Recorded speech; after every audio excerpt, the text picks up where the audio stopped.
When you hire a sound engineer, a sound man, you want somebody who's going to give your band that perfect mix, get the levels of the drums, the guitars, the vocals, the keys, all the instruments on stage just exactly right, so that everybody's represented just perfectly in the mix and your band sounds terrific. That's his number one job, right? I don't think so. Stick around. I'll talk about what the real job of a sound man is. Class of '88, thank you! Thank you! Fun night, guys, way to go! Thank you very much.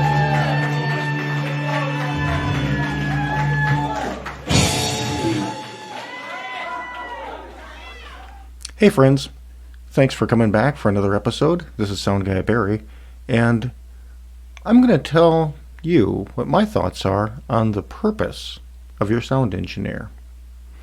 Now, before I get too into that, I want to talk about getting comfortable. So grab a cup of coffee or something to drink and kick back, and I'll tell you a little story, and I'll tell you my thoughts on what the most important thing about your sound guy's mix is.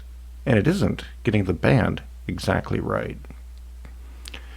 Now, when it comes to being comfortable, a lot of us have different ideas of fun recreation, but I tell you, one of mine is I love to spend time in the hot tub and pet my kitties.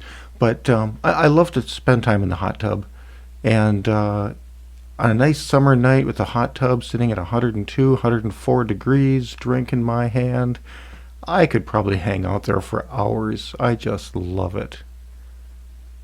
But if the tub's a little too cold, if it's getting down into the middle 90s, I can probably only spend a few minutes there before I got to get out. It's just not comfortable. Or on the other hand, if the hot tub is getting up to a temperature of 107 or somewhere in there, that might feel good at first for just a little while. But after not too long, it's just tiresome, and it's too hot, and I can't take it. I can't stay in that. So it's got to be just right, and then I love it. Well, the same thing with your band. And I'll get to that in just a moment. I think a good sound engineer has to understand the purpose of your band. And now maybe the purpose of your band is your own personal artistic expression, and I certainly would admire that, but if that's the case, you could probably play music in your basement and be happy campers. But for most bands, it's a commercial endeavor. And it's of course artistic, and there's an outlet there, but the bottom line is it's a commercial endeavor. And so we have to think about why the band is getting hired. Now, in some cases, people come to see the band, and that is their sole purpose. If you're selling out big arenas and people are paying a high price for a ticket to come see your show, that's the reason they're there, is to see your show. But for most of the bands that I find myself working with in small bars and VFWs or street dances or county fairs, the reason the band is hired is in order to attract patrons to a venue, so that those patrons will then purchase from that venue. So in the case of a bar, the bar owner would like to hire your band to attract people to come into his bar so that he sells more beer and alcohol and food through the course of the evening. If he didn't increase his sales by hiring your band, he probably wouldn't hire your band.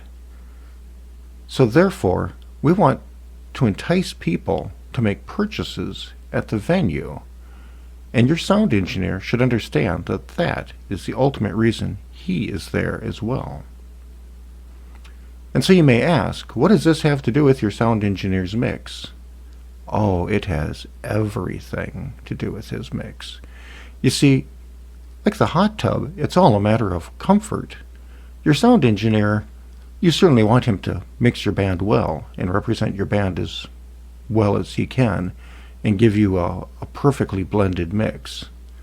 But you'll find that you could hire 3 or 4 excellent sound engineers, and each one of those engineers are going to give you a slightly different mix depending upon their own personal perspectives and preferences. One guy might have a mix that's just a little bit more guitar forward and edgy.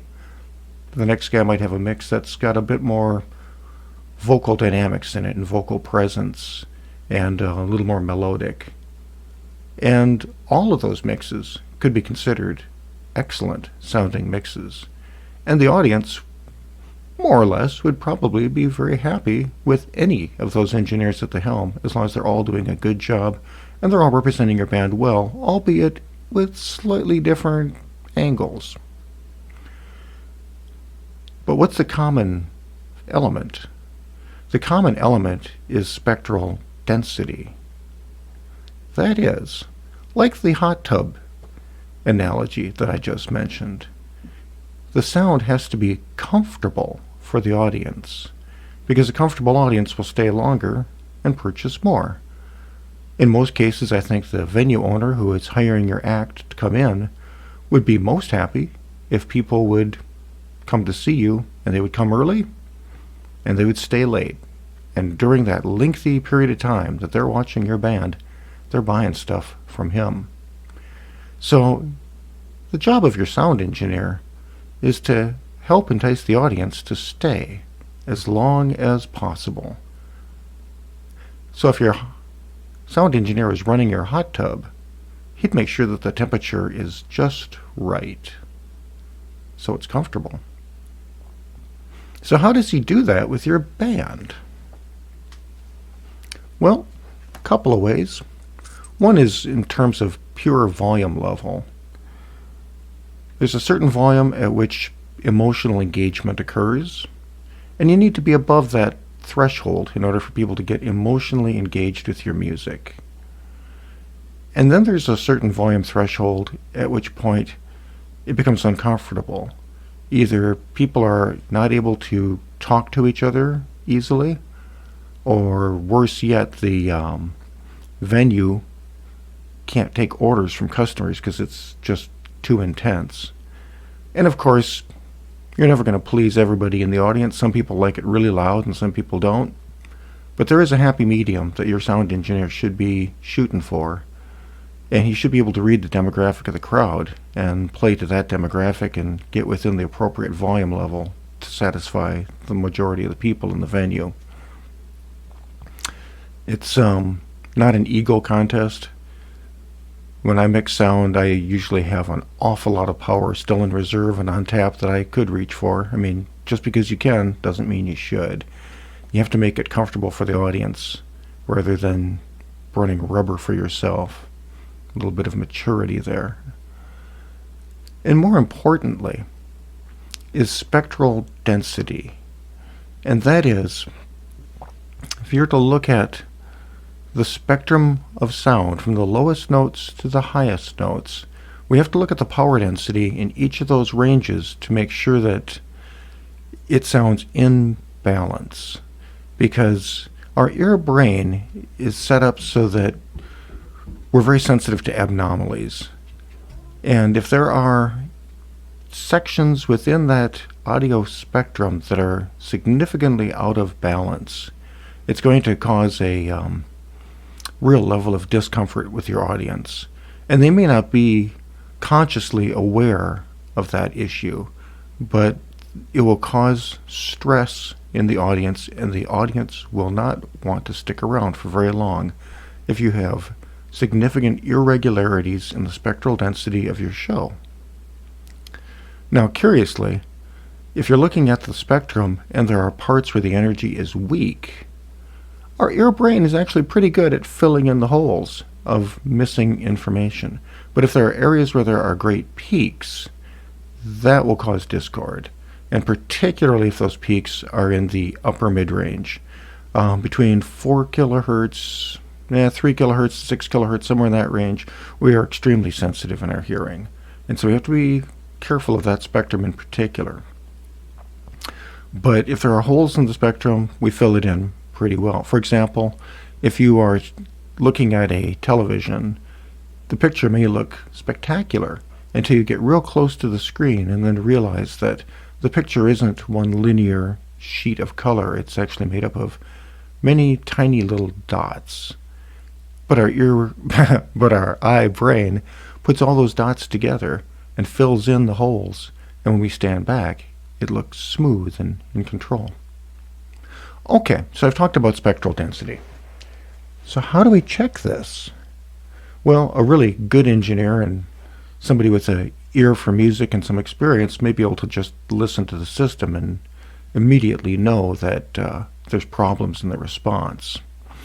A trick that you can use is you can have a pair of headphones that you know and trust and have listened to quite a lot, and play some music through the headphones that you're familiar with. And you can put those phones on and then feed that same music through the PA system simultaneously.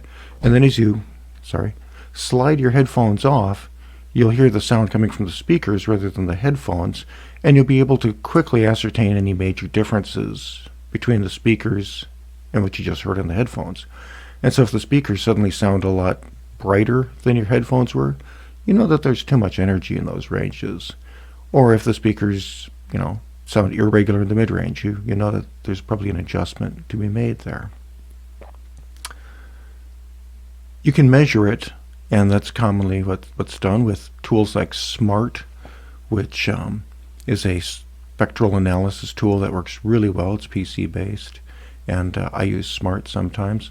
And then there are free RTA software packages that you can put onto your smartphone or iPad. And I'll demonstrate some of that. Here's a box that I made ages ago. You can probably purchase one of these that is much prettier than mine. But this is a simple box that I put together that creates either white noise or pink noise. And these are test signals that put out random energy across the audio spectrum. White noise is equal power density per hertz. So if there's a 100 hertz band from 100 to 200 hertz, the amount of energy in that region is going to be the same as the amount of energy from, say, 400 to 500 hertz. Now, that's a energy density that we don't find commonly in nature. If you were to listen to white noise, it would sound very bright compared to most music or other sources. Because in nature, usually there's a lot more power in the bass than there is in the high frequencies.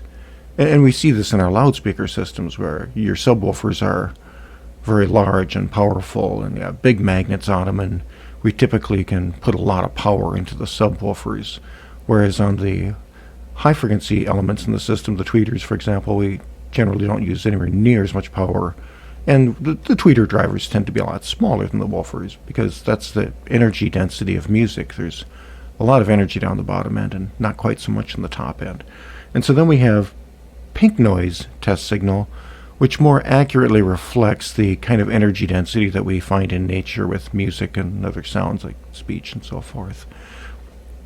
And with pink noise, we have equal energy density per octave in the spectrum. So from an octave in the lower end would encompass a narrower bandwidth per hertz than an octave in the high end. And so if you look at pink noise, I'll demonstrate this here. Put this on pink noise, and then I'll pull up a RTA program on the iPad here for you.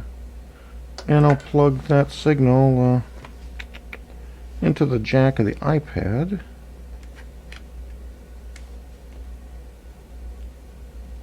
There we go. Go down a little bit. You'll see that pink noise into an RTA, hope you can see that screen, will show a relatively flat line across the entire spectrum.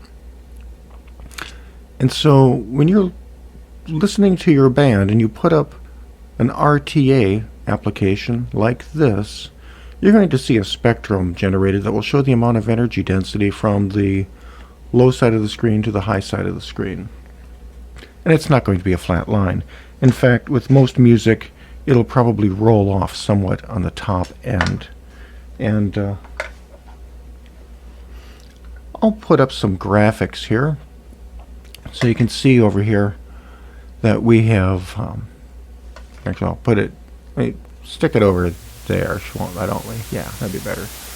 I'll stick up a graphic here for you, which comes out of Smart, which is a PC-based analysis tool that works really well, of white noise.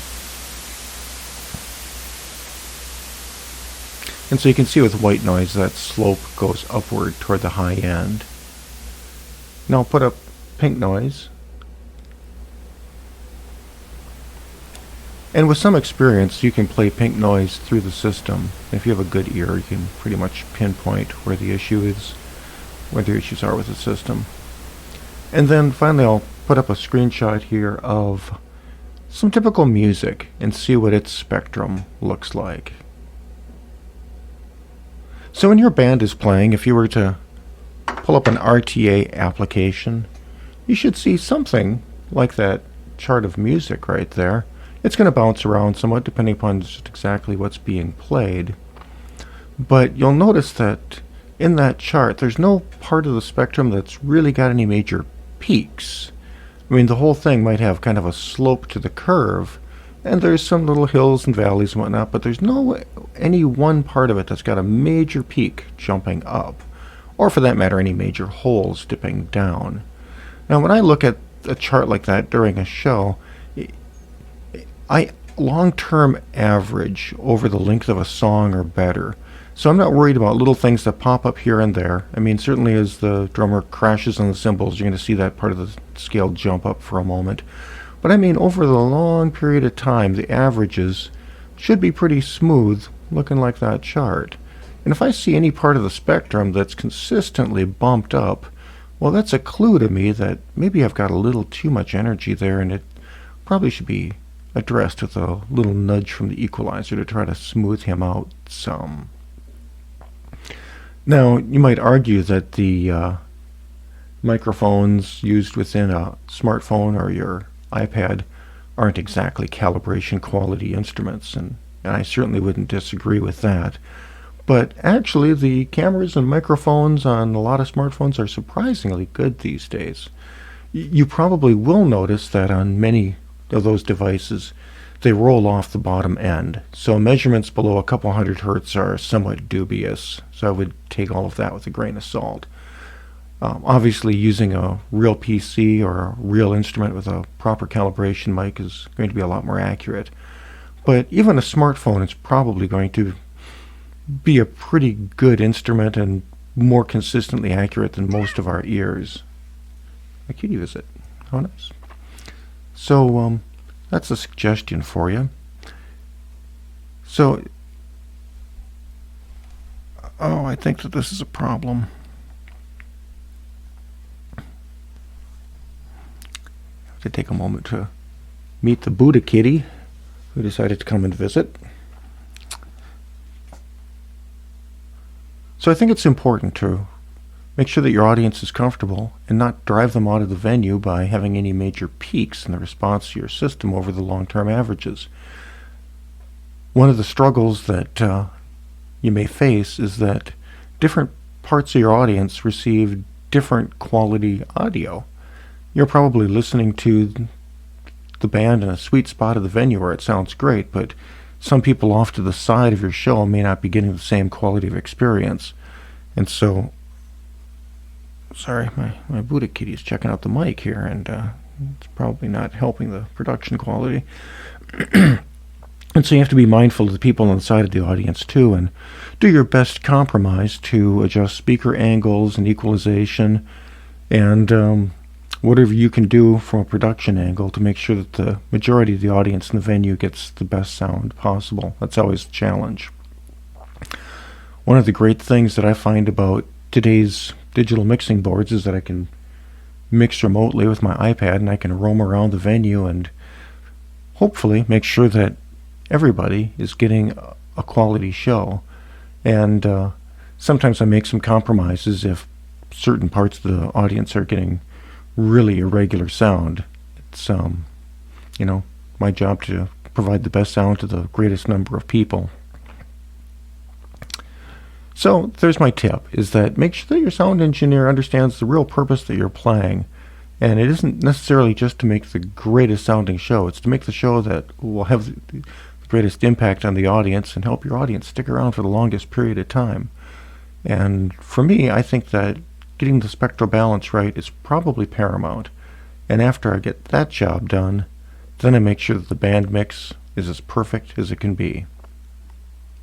Well, I hope that tip was helpful, useful to you even.